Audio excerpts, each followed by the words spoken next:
మీ ఎలాంటి వ్యాపార ప్రకటనలకైనా వెంటనే మా ఛానల్ సంప్రదించండి. గురుగారు, మార్చి నెలలో సింహరాశి వాళ్ళకి ఈ మాసం ఎలాంటి పరిస్థితులు ఎదురవబోతున్నాయి? గ్రహణం తాలూకు ఇంపాక్ట్ వీళ్ళ మీద ఏ విధంగా ఉంటుంది? ఎటువంటి జాగ్రత్తలు తీసుకోవాలి వీళ్ళు? వీళ్ళకి సింహరాశిలోనే గ్రహణం పడుతుందండి.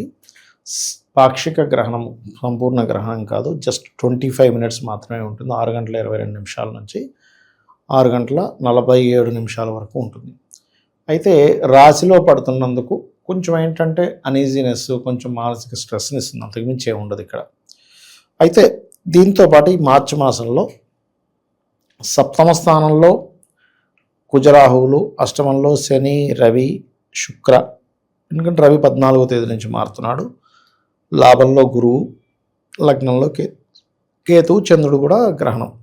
అయితే ఈ వీటి మూలంగా కలిగే ఫలితాలు ఏమిటి, ఎటువంటి జాగ్రత్తలు తీసుకోవాలనేటువంటి అంశాలు చెప్తుంది నేనైనప్పటికీ చెప్పిస్తుంది సాక్షాత్ లలిత అమ్మవారిగా భావిస్తూ, ఆ లలితాంబిక అమ్మవారి యొక్క అనుగ్రహం పరిపూర్ణంగా కలగాలని మనస్ఫూర్తిగా కోరుకుంటూ, ప్రధానంగా ఇక్కడ ఎప్పుడైనా 12వ అధిపతి గ్రహణ సంబంధం ఏర్పడినప్పుడు లగ్నంలో చంద్రకేతువులు, సప్తమంలో కుజరాహువులు ఉన్నందుకు వివాహ సంబంధించిన విషయాలు, ఆరోగ్య విషయాలు మరియు ఇన్వెస్ట్మెంట్స్ చేసే విషయాలు మార్చి 3వ తేదీ నుంచి 40 రోజుల పాటు, అంటే మండల కాలం పాటు జాగ్రత్తగా ఉంటే సరిపోతుంది. ఇక వీళ్ళకి రుణాలు లభిస్తాయి ఈ సమయంలో, ఎందుకంటే బుధుడు 6వ స్థానంలోకి వస్తున్నాడు, 2వ అధిపతి కూడా అయ్యాడు, లాభాధిపతి కూడా అయ్యాడు. కాబట్టి ముఖ్యంగా మీకు బిజినెస్ లోన్స్ సంబంధించినట్టు ఏవైతే ప్రయత్నం చేస్తారో లభిస్తాయి. దీంతో పాటు వీళ్ళకి అష్టమ శని యొక్క ప్రభావం కూడా ఉంది. కాబట్టి అష్టమ శనికి రవి సంబంధం ఏర్పడడం, శుక్రుడు వచ్చి కనెక్ట్ అవ్వడం వల్ల ఉద్యోగం విషయంలో మార్పులు చేర్పులు అయితే చూపిస్తున్నాయి. అలాగే ప్రదేశం మారడం అనేటువంటిది కూడా చూపిస్తుంది చెప్పాలంటే. మరలా దీంతోపాటు జీవిత భాగస్వామికి ఉద్యోగ అవకాశాలు వస్తాయి. ఆ ఉద్యోగ సంబంధించినటువంటి విషయంలో కాస్త స్ట్రెస్ కూడా ఉంటుంది చెప్పాలంటే. మరియు వీళ్ళు ఏదైనా లోన్స్ కోసం కనుక ట్రై చేస్తున్నట్లయితే బుధవారం ట్రై చేసుకోవడం మంచిది. విదేశీ సంబంధాలు కుదురుతాయి చెప్పాలంటే. మరియు దీంతోపాటు సెకండ్ సంతానం పొందే విషయంలో మాత్రం కొంచెం జాగ్రత్తగా ఉండాలి. ఆల్రెడీ ఒక సంతానం ఉందంటే 2వ సంతానం కోసం ట్రై చేస్తున్నాము అని అనుకునేటువంటి వారు ఈ నెల కాస్త జాగ్రత్తగా ఉండాలి ముఖ్యంగా. ఎందుకంటే గ్రహణం పడుతుంది, అది కూడా సింహరాశి అనేటువంటి సంతానానికి సంబంధించిన రాశి. దాంతోపాటు ఇక్కడ సప్తమ స్థానంలో కుజరాహువులు ఉండడము, అందులో ముఖ్యంగా జీవిత భాగస్వామి పేరు మీద ఏదైనా ప్రాపర్టీస్ తీసుకునేటప్పుడు, లేకపోతే జీవిత భాగస్వామి ఇప్పుడు ఒక్కోసారి చూడండి జెంట్స్ డ్రైవ్ చేస్తూ ఒక్కోసారి లేడీస్ నడుపుతా అంటే ఇస్తారు. అటువంటి విషయాల్లో కొద్దిగా జాగ్రత్తగా ఉండాలి. ఎందుకంటే ఇక్కడ అష్టమంలో రవి, శుక్ర, రాహు, ముఖ్యంగా శుక్రుడు వాహనకారకుడు అష్టమంలో ఉండడము, కుజుడు రాహు కలిసి ఉండడము, అది కాకుండా 4వ అధిపతి కుజుడు రాహుతో ఉండడం, ఇవన్నీ కూడా ఇటువంటి వాటికి దారితీస్తుంది. కాబట్టి ఈ జాగ్రత్తలకి తీసుకోవాలి ఖచ్చితంగా. అండ్ అలాగే కొంతవరకు ఆల్ ఆఫ్ సడన్గా కొన్ని లక్కుగా కూడా కలిసి వస్తాయి. ఇన్సూరెన్సెస్ మూలంగా కూడా కొంతవరకు కలిసి వచ్చేటువంటి యోగం బలంగా చూపిస్తుంది చెప్పాలంటే. గవర్నమెంట్ జాబ్స్ కోసం ప్రయత్నం చేసేటువంటి వారికి స్వల్పంగా ఇక్కడ దశమాధిపతి శుక్రుడు ఎప్పుడైతే రవిశనులతో ఉన్నాడో అనుకోకుండా ఏదో గవర్నమెంట్ జాబ్ కట్టడం, అదేదో సడన్గా లక్కీలా రావడం కూడా జరుగుతుంది వీరికి చెప్పాలంటే. మార్పులు ఉన్నాయి, ఇటువంటివి కూడా చూపిస్తున్నాయి చెప్పాలంటే. ఇక వీళ్ళు మంగళవారము, శనివారము వివాహ సంబంధించినటువంటి విషయాలు వెళ్ళకపోవడం మంచిది. అందులో ముఖ్యంగా గ్రహణం నుంచి 40 రోజుల పాటు మాత్రం నేను ఇందాక మొదట్లో చెప్పినట్టుగా ఇన్వెస్ట్మెంట్స్, ఆరోగ్యము, వివాహ సంబంధించిన విషయాలు, మాట్లాడుకోవడాలు, ఎంగేజ్మెంట్స్, కొంచెం ఊరకనే వెళ్ళి కలిసి వద్దాం ఏమీ పెట్టుకోవద్దు ముఖ్యంగా. ఎందుకంటే లగ్న సప్తమాల్లో రాహుకేతువులు ఉన్నారు. రాహుకేతువులే కాకుండా చంద్రకుజులు కూడా ఎక్స్చేంజ్ అయ్యారు అక్కడ. సో అది మెయిన్గా. ఇక వీరికి ఎక్కువగా దత్తాత్రేయుడి యొక్క ఆరాధన చేయడం చాలా మంచిది. దత్తాత్రేయుడు ఆరాధన, దక్షిణామూర్తి యొక్క స్తోత్ర పఠనము. అయితే ఎంతైనా సింహం వారికి లాభంలో గురువు మంచివాడే. కాకపోతే ఆ గురువు స్వరూపం ఇప్పుడు గురువులా లేదండి. గురు స్వరూపం మారింది. అంటే శని రాహు ప్రభావంతో గురువు ఉన్నాడు. కాబట్టి ఏంటంటే వీళ్ళు ఎవరినైనా సరే నమ్మి వీళ్ళ గైడింగ్ చాలా బాగుంటుంది, అసలు వీళ్ళు చెప్తే ఇంక తిరుగులేదు అని గుడ్డిగా వెళ్ళకూడదు. ఎందుకంటే చిత్ర విచిత్ర గ్రహం ఎప్పుడైతే మ్యాజికల్ ప్లానెట్స్ అంటారు కేతువుని, ఆ మ్యాజికల్ ప్లానెట్ లగ్నంలో ఉంటూ గ్రహణం పట్టినప్పుడు ఏమవుతుందంటే మనం ఓవర్ కాన్ఫిడెన్స్తో కొన్ని దృఢమైన నమ్మకాలతో వెళ్ళిపోతూ ఉంటాం. వెళ్ళిపోతా ఆయన చెప్పాడు కదా, అది చెప్పాడంటే ఇంక అది తిరిగి ఉండదు, అనాలిసిస్ కరెక్టే, అక్కడ మనం షేర్ మార్కెట్లో డబ్బులు పెడితే చాలా బాగా డబ్బులు వస్తాయని ఇట్లాంటి కొన్ని రాంగ్ స్టెప్స్ పడతాయి. కాబట్టి ఈ విషయంలో జాగ్రత్తగా ఉంటూ దానికి సంబంధించిన మెడిటేషన్ ముఖ్యంగా ఎప్పుడైనా సరే చంద్రకేతువు లగ్నంలో ఉన్నప్పుడు మెడిటేషన్ చేసుకోవడం మంచిది. అందులో గణపతి ధ్యానం చేసుకోవడము, రాజరాజేశ్వరి అమ్మవారి ఆరాధన చేసుకోవడము, దిగంబర శ్రీ పాదవల్లభ దిగంబర అనే మంత్ర సాధన, దక్షిణామూర్తి స్తోత్రం, ఓం ద్రాం దత్తాత్రేయాయ నమః అనే మంత్రాలు చక్కగా పనిచేస్తాయి వీరికి. గురుగారు, విశేషంగా మరి ఉగాది రోజు ఈ రాసుల వాళ్ళందరూ కూడా ఎటువంటి పరిహారాలు చేసుకుంటే కనుక వీళ్ళకి సంవత్సరం అంతా కలిసి వచ్చే వెసులుబాటు ఉంటుంది? చాలా మంచి ప్రశ్న వేశారండి. ఎందుకంటే ఇక్కడ ఫస్ట్ ఆఫ్ ఆల్ ఏంటంటే మనం ఒక క్లారిటీ పెంచుకోవాలి. వీళ్ళకున్న సమస్య ఏమిటి?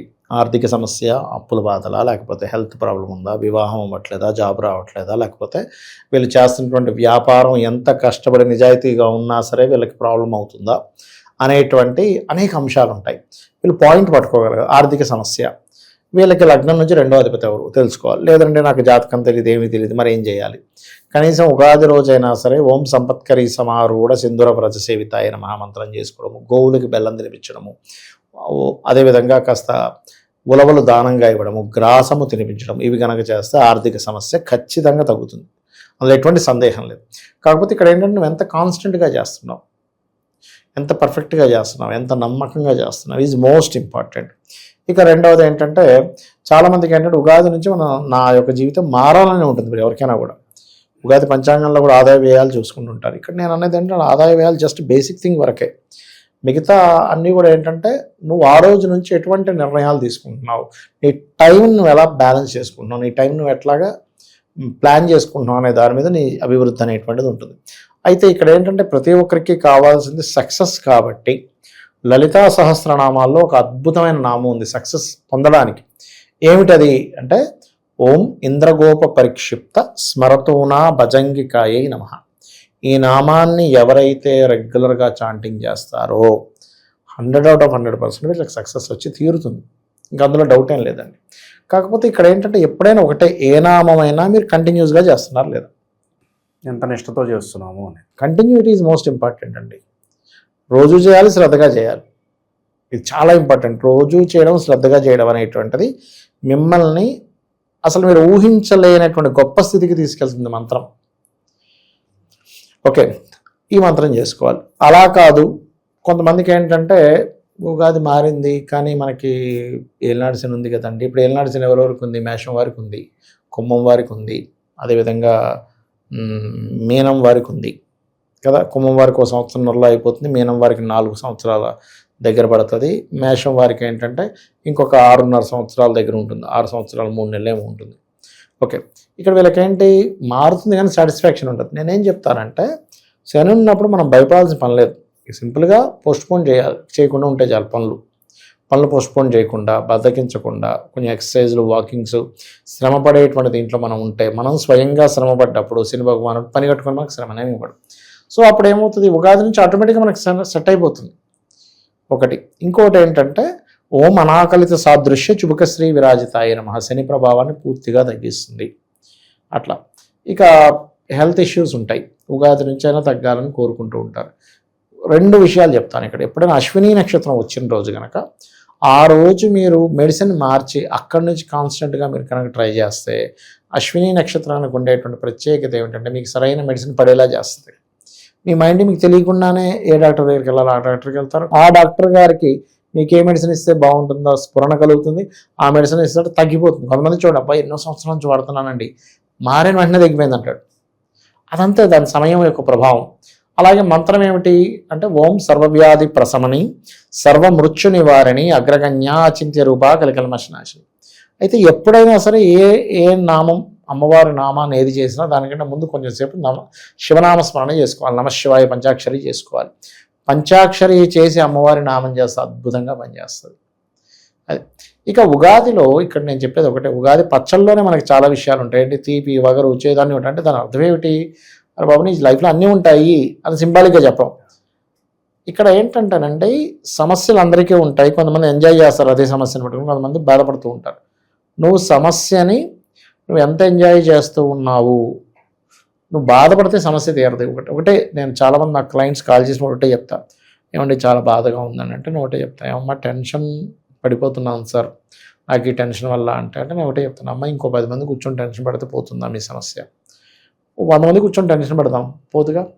ఎప్పుడు పోతుంది? ఆ సమస్య నుంచి ఎలా బయటపడాలని మీరు ఒక ప్రణాళిక వేసుకొని తత్సంబంధంగా మీరు తీసుకునే నిర్ణయాలు, మీరు చేసే ప్రయత్నం వల్ల సమస్య పోతుంది. కారు ఆగిపోయిందండి, వెళ్తూ ఆగిపోయిందని బాధపడితే అది కదలదు. మనం దిగి ఆ పక్కన మెకానిక్ ఎవరు ఉన్నారేంటి చూసుకొని వెళ్ళి తెచ్చుకుంటే స్టార్ట్ చేస్తాడు. అట్లాగే సమస్యకి పరిష్కారం వైపు వెళ్ళాలి కానీ బాధపడుతూ ఉంటే కాదు అనేది అర్థం చేసుకోగలగాలి. వీళ్ళ పరిస్థితి ఈ మాసం ప్రత్యేకంగా ఎలా ఉండబోతుందో మంచి విశ్లేషణ అందించారు. ధన్యవాదాలు. శ్రీమాత్రే నమః.